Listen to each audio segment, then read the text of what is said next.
अथ श्री बृहस्पतिवार व्रत कथा। भारतवर्ष में एक प्रतापी और दानी राजा राज्य करता था। वह नित्य गरीबों और ब्राह्मणों की सहायता करता था। यह बात उसकी रानी को अच्छी नहीं लगती थी। वह ना ही गरीबों को दान देती, ना ही भगवान का पूजन करती थी और राजा को भी दान देने से मना किया करती थी। एक दिन राजा शिकार खेलने वन को गए हुए थे, तो रानी महल में अकेली थी।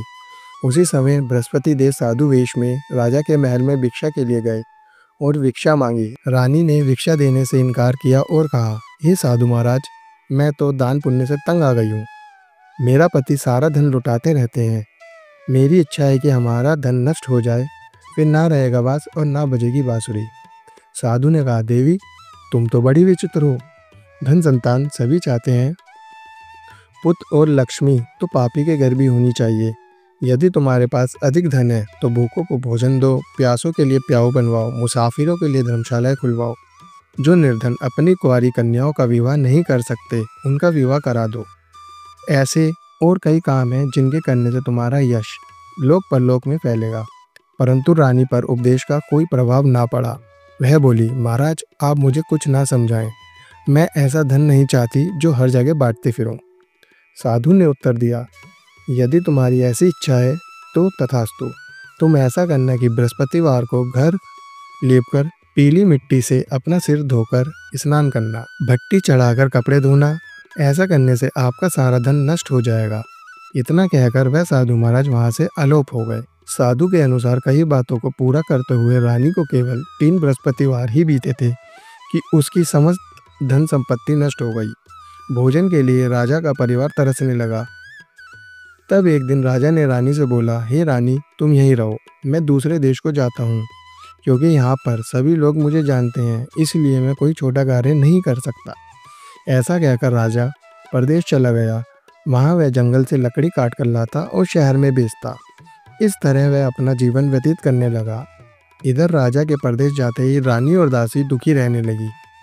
एक बार जब रानी और दासी को 7 दिन तक बिना भोजन के रहना पड़ा, तो रानी ने अपनी दासी से कहा, हे दासी, पास ही के नगर में मेरी बहन रहती है, वह बड़ी धनवान है। तू उसके पास जा और कुछ ले आ, ताकि थोड़ी बहुत गुजर बसर हो जाए। दासी रानी की बहन के पास गई। उस दिन गुरुवार था और रानी की बहन उस समय बृहस्पतिवार व्रत की कथा सुन रही थी। दासी ने रानी की बहन को अपनी रानी का संदेश दिया, लेकिन रानी की बड़ी बहन ने कोई उत्तर नहीं दिया। जब दासी को रानी की बहन से कोई उत्तर नहीं मिला, तो वह दुखी हुई और उसे क्रोध भी आया। दासी ने वापस आकर रानी को सारी बात बता दी। सुनकर रानी ने अपने भाग्य को कोसा। उधर रानी की बहन ने सोचा कि मेरी बहन की दासी आई थी, परंतु मैं उससे नहीं बोली, इससे वह बहुत दुखी हुई होगी। कथा सुनकर और पूजन समाप्त करने के बाद वह अपनी बहन के घर आई और कहने लगी, ये बहन, मैं बृहस्पतिवार का व्रत कर रही थी।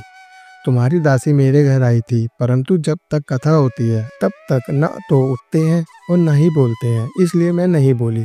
कहो दासी, क्यों गई थी? रानी बोली, बहन, तुझसे क्या छिपाऊं? हमारे घर में खाने तक को अनाज नहीं था।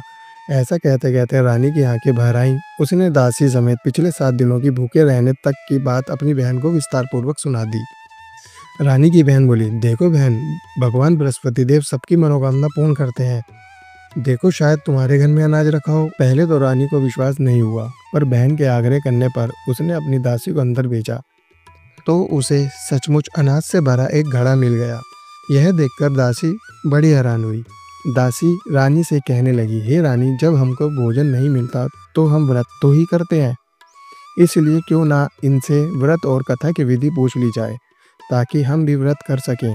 तब रानी ने अपनी बहन से बृहस्पतिवार व्रत के बारे में पूछा। उसकी बहन ने बताया, बृहस्पतिवार के व्रत में चने की दाल और मुनक्का से विष्णु भगवान का केले की जड़ में पूजन करें तथा दीपक जलाएं। व्रत कथा सुने और पीला भोजन ही करें, इससे बृहस्पति देव प्रसन्न होते हैं। व्रत और पूजन विधि बताकर रानी की बहन अपने घर को लौट आई। 7 दिन के बाद जब गुरुवार आया, तो रानी और दासी ने व्रत रखा। गुड़साल में जाकर चना और गुड़ लेकर आई, फिर उससे केले की जड़ तथा विष्णु भगवान का पूजन किया। अब पीला भोजन कहाँ से आए, इस बात को लेकर दोनों बहुत दुखी थे। चूँकि उन्होंने व्रत रखा था, इसलिए बृहस्पति देव उनसे प्रसन्न थे। इसलिए वे एक साधारण व्यक्ति का रूप धारण कर 2 थालों में सुंदर पीला भोजन दासी को दे गए। भोजन पाकर दासी प्रसन्न हुई और फिर रानी के साथ मिलकर भोजन ग्रहण किया।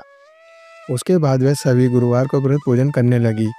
बृहस्पति भगवान की कृपा से उसके पास फिर से धन संपत्ति आ गई, परंतु रानी फिर से पहले की तरह आलस्य करने लगी। तब दासी बोली, देखो रानी, तुम पहले भी इस प्रकार आलस्य करती थी, तुम्हें धन रखने में कष्ट होता था, इस कारण सभी धन नष्ट हो गया, और अब जब भगवान बृहस्पति की कृपा से धन मिला है तो तुम्हें फिर से आलस्य होता है। रानी को समझाते हुए दासी कहती है कि बड़ी मुसीबतों के बाद हमने ये धन पाया है, इसलिए हमें दान पुण्य करना चाहिए, भूखे मनुष्य को भोजन कराना चाहिए और धन को शुभ कार्यों में खर्च करना चाहिए, जिससे तुम्हारे कुल का यश बढ़ेगा, स्वर्ग की प्राप्ति होगी और पितृ प्रसन्न होंगे। दासी की बात मानकर रानी अपना धन शुभ कार्यों में खर्च करने लगी, जिससे पूरे नगर में उसका यश फैलने लगा। उधर राजा एक दिन दुखी होकर जंगल में एक पेड़ के नीचे आसन जमाकर बैठ गया। वह अपनी दशा को याद करके व्याकुल होने लगा। बृहस्पतिवार का दिन था। एकाएक उसने देखा कि निर्जन वन में एक साधु प्रकट हुए। वह साधु वेश में स्वयं बृहस्पति देव थे। बृहस्पति देव लक्कड़हारे के सामने आकर बोले, हे लक्कड़हारे, इस सुनसान जंगल में तू चिंता मगन क्यों बैठा है? लक्कड़हारे ने दोनों हाथ जोड़कर प्रणाम किया और उत्तर दिया, महात्मा जी, आप सब कुछ जानते हैं, मैं क्या कहूँ। यह कहकर वह रोने लगा और साधु को अपनी आत्मकथा सुनाई। महात्मा जी ने कहा, तुम्हारी स्त्री ने बृहस्पति के दिन बृहस्पति भगवान का निरादर किया है, जिसके कारण रुष्ट होकर उन्होंने तुम्हारी यह दशा कर दी। अब तुम चिंता को दूर करके मेरे कहने पर चलो, तो तुम्हारे सब कष्ट दूर हो जाएंगे और भगवान पहले से भी अधिक संपत्ति देंगे। तुम बृहस्पति के दिन कथा किया करो, 2 पैसे के चने मुनक्का लाकर उसका प्रसाद बनाओ और शुद्ध जल से लोटे में शक्कर मिलाकर अमृत तैयार करो। कथा के पश्चात अपने सारे परिवार और सुनने वाले प्रेमियों में अमृत व प्रसाद बांटकर आप भी ग्रहण करो। ऐसा करने से भगवान तुम्हारी मनोकामना पूरी करेंगे।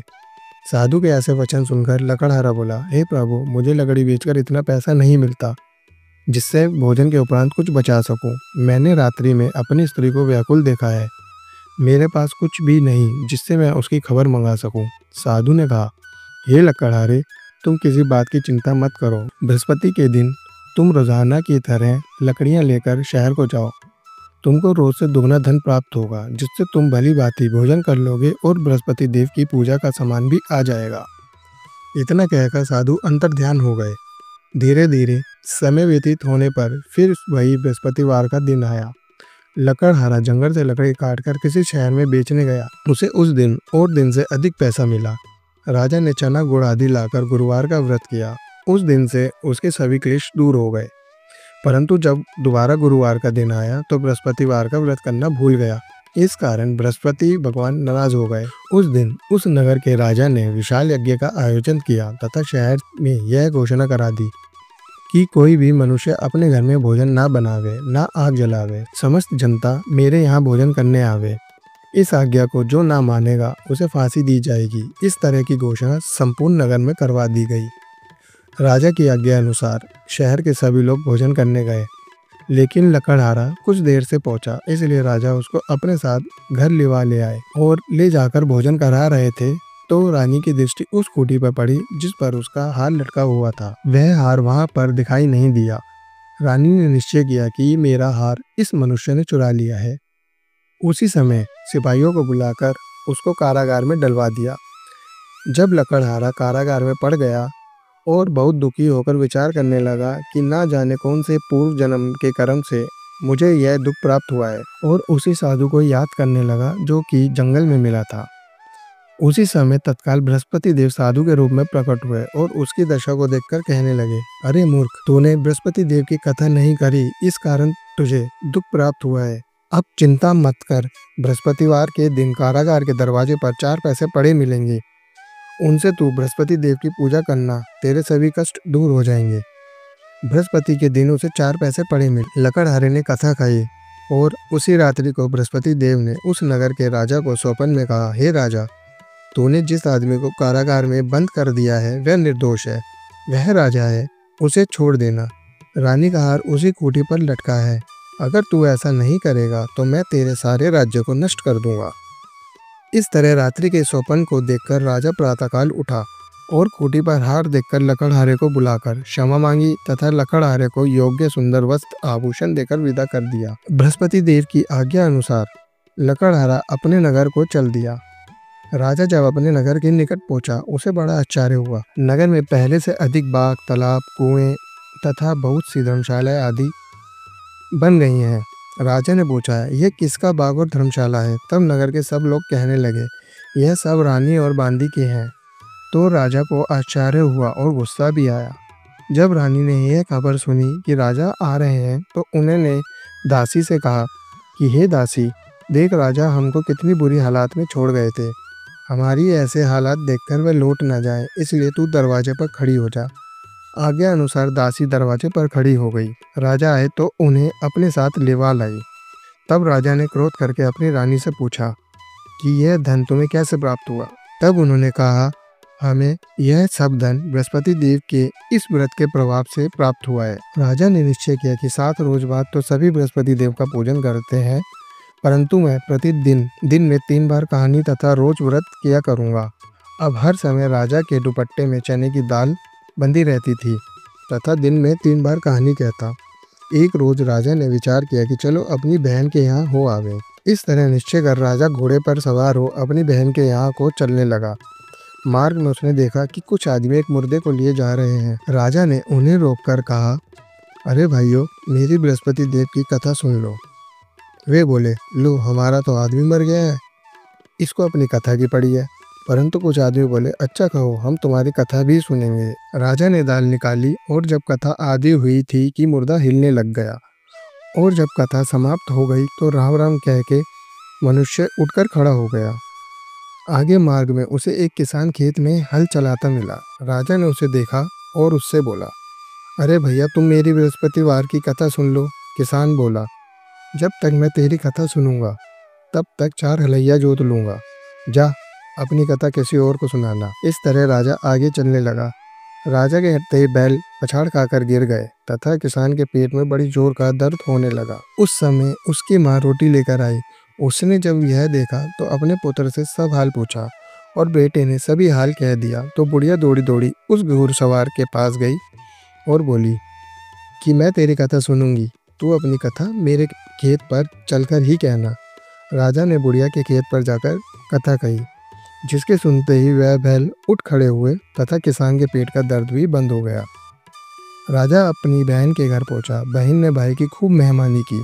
दूसरे रोज प्रातःकाल राजा जगा तो वह देखने लगा कि सब लोग भोजन कर रहे हैं। राजा ने अपनी बहन से कहा, ऐसा कोई मनुष्य है जिसने भोजन नहीं किया हो? वह मेरी बृहस्पतिवार की कथा सुन ले। बहन बोली, हे भैया, ये देश ऐसा ही है। यहाँ पहले लोग भोजन करते हैं, बाद में अन्य काम। अगर कोई पड़ोस में हो तो देख आऊं। वह ऐसा कहकर देखने चली गई, परंतु उसे कोई ऐसा व्यक्ति नहीं मिला जिसने भोजन ना किया हो। अतः वह एक कुम्हार के घर गई जिसका लड़का बीमार था।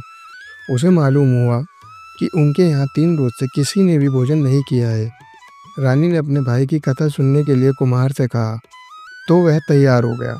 राजा ने जाकर बृहस्पतिवार की कथा कही, जिसको सुनकर उसका लड़का ठीक हो गया। अब तो राजा की प्रशंसा होने लगी। एक रोज राजा ने अपनी बहन से कहा कि हे बहन, हम अपने घर को जाएंगे, तुम भी तैयार हो जाओ। राजा की बहन ने अपनी सास से कहा। सास ने कहा, हाँ चली जा, परंतु अपने लड़कों को मत ले जाना, क्योंकि तेरे भाई के कोई औलाद नहीं है। बहन ने अपने भैया से कहा, हे भैया, मैं तो चलूंगी, पर कोई बालक नहीं जाएगा। राजा बोला, जब कोई बालक नहीं चलेगा तब तुम ही क्या करोगी? बड़े दुखी मन से राजा अपने नगर लौट आया।